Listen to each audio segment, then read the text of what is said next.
Imagina que estic boja?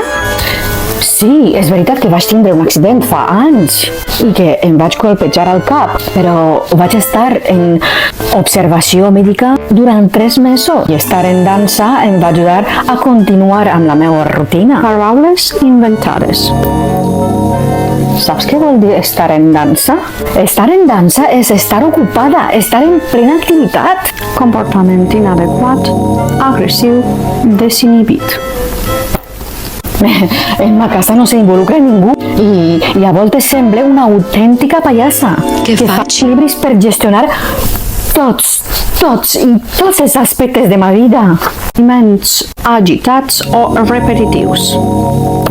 Idees delirants, distorsió de la percepció de la realitat, paraules inventades, comportament inadequat, agressiu i desinhibit. Clarament es tracta de paraules que s'escriuen amb S o doble S.